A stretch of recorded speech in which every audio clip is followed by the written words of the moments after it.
Hello friends, welcome to my channel. तो part 5 के starting में बोयान दरवाज़ा तोड़ के बाहर चला जाता है। दोनों मेड परेशान हो जाते हैं कि ये बाहर कैसे आया, हमने तो इतनी बड़ी वाली ताला लगाए थे गेट पे। और बोयान को रोकने की कोशिश कर ही रहे थे कि सैन आके उन्हें मना करती है और बोलती है जाने दो, क्या हम किसी को रोक पाएंगे जो रुकना ही नहीं चाहता।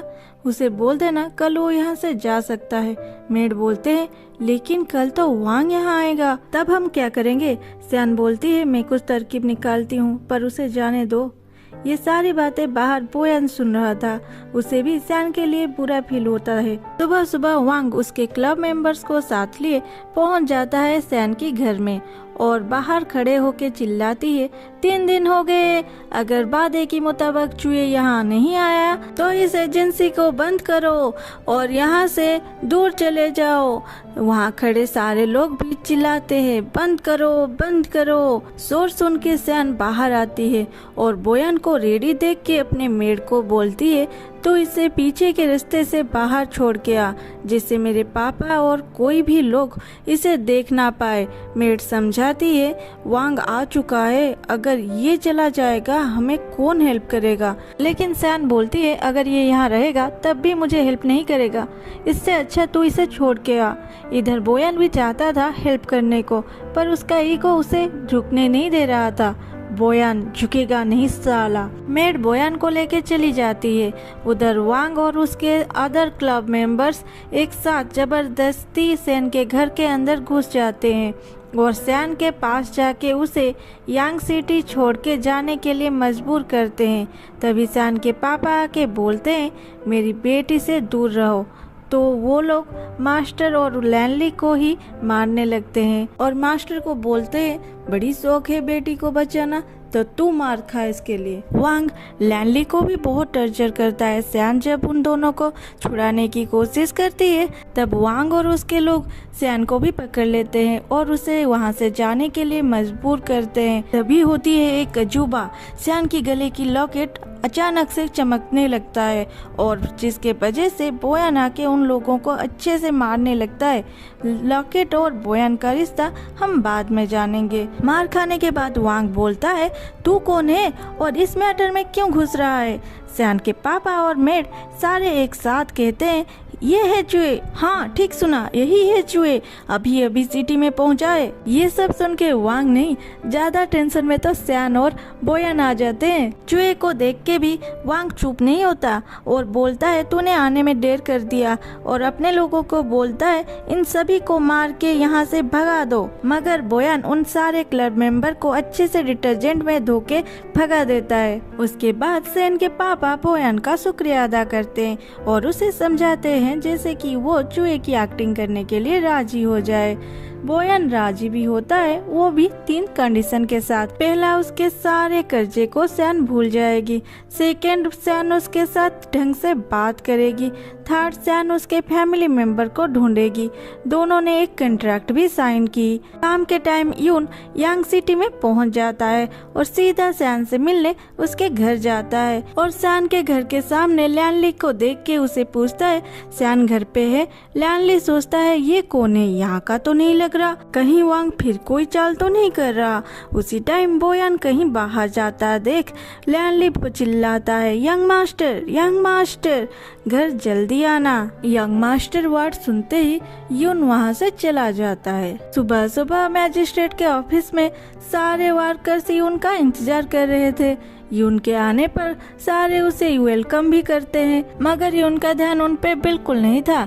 वो तो अभी भी लैनली की बातों पे उलझा था। ये यंग मास्टर वो कौन है? ना सैन की कोई भाई था ना बहन, तो ये कौन है? फिर जब वो जिंग को देखता है उसे बोलता है मैं तुम्हें जानता हूँ, तुम्हारी एक बेस्ट फ्रेंड है ना जो मैरिज एजेंसी चलाती है। मेरी एक काम करो, कल 9 बजे उसे बुला।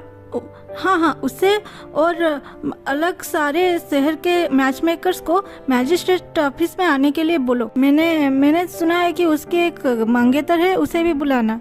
फिर वो ऑफिस के अंदर चला जाता है। जिंग इस सोच में पड़ जाती है कि इसे सियान के बारे में किससे पता। जिंग ये सब बातें जाके सियान को बोलती है। सियान भी टेंशन में आ जाती है कि ये तो अभी अभी यांग सिटी में आया है, मेरे बारे में पता है तो चलेगा, पर इसे चूहे के बारे में कैसे पता? मैं क्या करूं? क्या वो मुझ में नजर रख रहा है? जिंग उसे समझाती है कि यून को किंग यहाँ पे भेजे हैं, तो यून की बेइज्जती मतलब किंग की बेइज्जती, इसलिए तुम दोनों को कल अच्छे से पेश आना है। सियान बोलती है, फिकर नट, मैं ऐसी एक्टिंग करूंगी ये इस फेक मैरिज को भी सच मान लेगा। दूसरे दिन सियान बोयान को एक जैसे ड्रेस मतलब कपल ड्रेस पहनने को देती है और बोलती है उसे पहनने को। बोयान उसे मना करता है तो सियान उसके कंधे पे हाथ रख के बोलती है, तुम एक बार हाँ तो बोलो, मैं अपने हाथों से तुम्हारा ड्रेस चेंज कर दूंगी। बोयान उसके हाथ को निकाल के जोर से मरोस देता है। सियान चिल्लाती है, सॉरी मुझे छोड़ दो, दर्द हो रहा है, मुझे छोड़ दो, मैं यहाँ से चली जाती हूँ। बोयान के छोड़ने पर सियान वहाँ से गुस्से से चली जाती है। कुछ देर बाद बोयान ड्रेस पहन के आता है जो कि उस पे बहुत ज्यादा जच रहा था। सियान तो उस पे लट्टू हो गई एकदम। फिर दोनों चलते हैं मैजिस्ट्रेट ऑफिस को। मैजिस्ट्रेट ऑफिस में बहुत सारे मैच मेकर्स इकट्ठे हुए थे। यून आते ही सभी को गाली करना स्टार्ट कर देता है कि इतने लोग हो मगर 2 सालों से एक भी शादी क्यों नहीं हुई। सियान आगे आके बोलती है, हमने कुछ दिन पहले एक मैरिज कॉन्फ्रेंस किया था अब की हालात को सुधारने के लिए, मगर कर नहीं पाए। यून ये सुन के बोलता है, ये तो अच्छी बात है कि तुमने कोशिश तो किया, मगर तुमने अब तक शादी क्यों नहीं की? सेन चूहे को सामने लाके बोलती है, ये है मेरी मंगेतर, हम जल्दी ही शादी करने वाले हैं। यून फिर बोलता है, मैं अगर इसके जगह ले लूं तो तुम माइंड करोगे क्या? सारे हड़बड़ा के यून को देखने लगते हैं। माहौल बहुत ज्यादा पेचीदा होने लगता है। उसे कंट्रोल करने के लिए यून क्या बोलेगा वो सोच में पड़ जाता है। तभी होता है वांग का एंट्री। वो आते ही बोलता है, सर आप इस लड़की को नहीं जानते, ये बहुत बड़ी झूठी है, ये पैसे के लिए कुछ भी कर सकता है। ये सब सुन के सियान और बोयान भड़क जाते हैं और बोलते हैं, कल का मार क्या भूल गया, और खाना है? वांग फिर से बोलता है, देखिए सर आपके सामने मुझे ब्लैकमेल कर रहे हैं, आपके पीछे क्या करते होंगे मेरे साथ। ये उन सियान को बोलता है, ये मैजिस्ट्रेट के ऑफिस है, यहाँ पे तुम किसी को धमका नहीं सकते, नहीं तो तुम्हें जेल हो सकता है। वांग फिर बोलता है, ये लड़की कुछ दिन पहले पैसों के लिए लोगों को ठग रही थी, भगवान के पीछे बैठ के हमारे इमोशन की धज्जियां उड़ाई थी। ये सारे बातें सुन के सियान बोलती है, नहीं सर, माना कि मैं इस लोगों की शादी कराने के लिए उन्हें झूठ बोली थी, मगर इस झूठ से उनकी फायदा होता, बहुत सारे लोग उसी दिन शादी कर लेते, लेकिन ये प्लान फ्लॉप हो गई थी। वांग फिर बोलता है, देखा ये लड़की एक्सेप्ट भी कर लिया, अभी इसे कड़ी से कड़ी सजा दीजिए, जैसे ये दोबारा ऐसी गलती ना करे।